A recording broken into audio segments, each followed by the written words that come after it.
અને કોઈએ હિંમત નથી કરી. આ મનસુખ વસાવાએ હિંમત કરીને એને ખંડન કર્યું.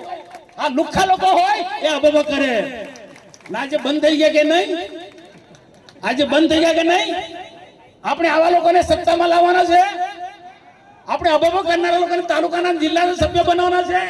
સોમભાઈ બોલો, બે સરપંચ બોલો. તમે તમારી બી મોટી હાથ છે. સરપંચોમાં તમારું નામ છે. બાકીના સરપંચ મને કહો.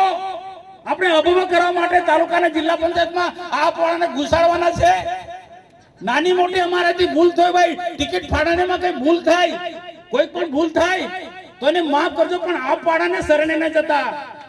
ભારતીય જનતા પાર્ટીના કાર્યકર્તા તમે ઇતિહાસ જો, તમે દ્રષ્ટિ કરો. નારાજગી સંસદ સભ્યમાં છે, બધા લોકોમાં નારાજગી છે, પણ કોઈ અવિશ્વાસની દરખાસ્ત લાવે છે મોદી સાહેબની સામે? કોઈ સ્વપ્નમાં પણ વિચારે છે?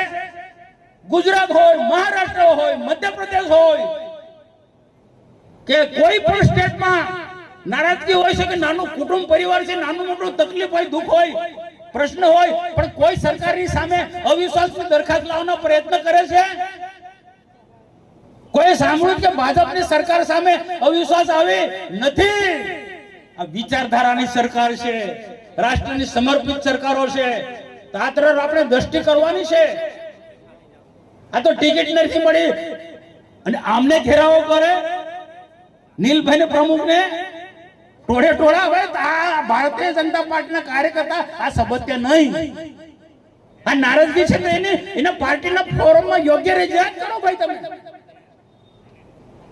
નારાજગી હું સમજી શકું છું, બધાને ન્યાય પણ આપી શકાય. આ ભાજપની સરકારની અંદર રોડ રસ્તા બન્યા છે.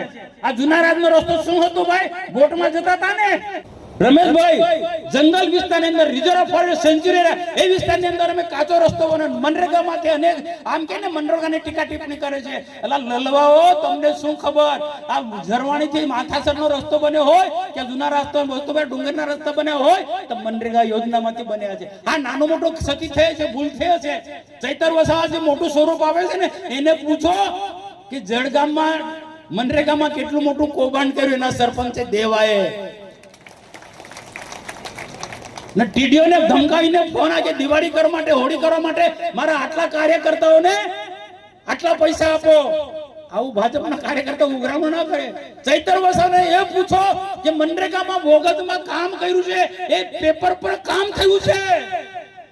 અમને બોલાવશો નહીં તો બીજા સરપંચો બીટીપી ના અને આમ આદમી પાર્ટીના સરપંચોને હું ઉઘાડા કરી નાખીશ. મહેરબાની કરી એમનો સંશોધનના મનરેગામાં કામો હા ક્યાંક થયું પણ છે ને સરકારી યોગ્ય તપાસ આપીને કાયદેસરની કાર્યવાહી પણ થઈ છે. ભાજપના કાર્યકર્તાએ પોતાના માટે ને સત્તા સેવા કરતા પરમાત્માને લાગે તો સત્તા આપી દે. એ સત્તા તો કે પ્રજાની સેવા કરી, રાષ્ટ્રની સેવા કરી, એ ધર્મ ભાજપનો છે. તાલુકાનો સભ્ય બને, જિલ્લાનો સભ્ય બને, ધારાસભ્ય બને, સંસદ સભ્ય બને એટલે પૈસા કમાવા માટે નહીં.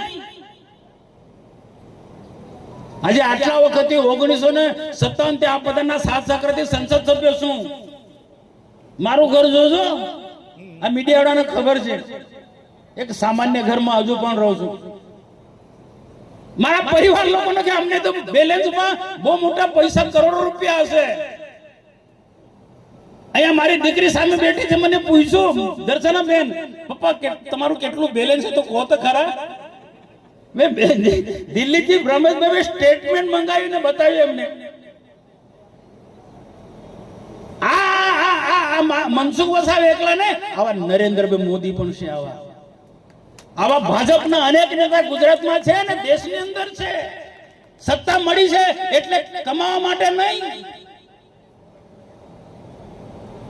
કઈક બન્યા છે, સંસદ બન્યા, ધારાસભ્ય બન્યા, મંત્રી બન્યા એટલે કઈક કમાવા માટે નહીં.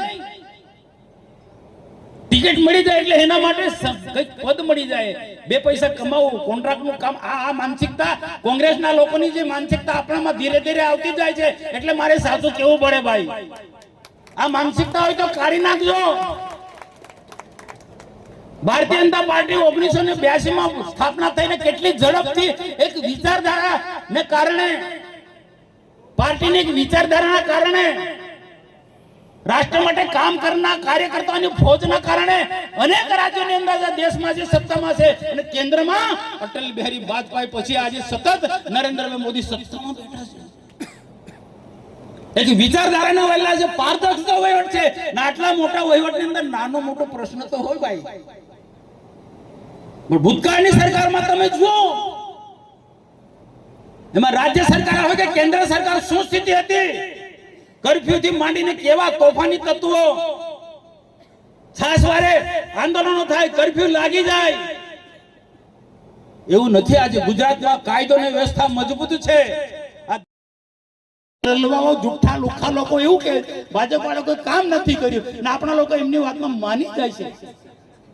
જંગલની જમીનો જેટલા ખેડતા એમને મળી છે ને બાળકીના પેન્ડિંગ દાવા છે એ આપવાના છે ભાઈ.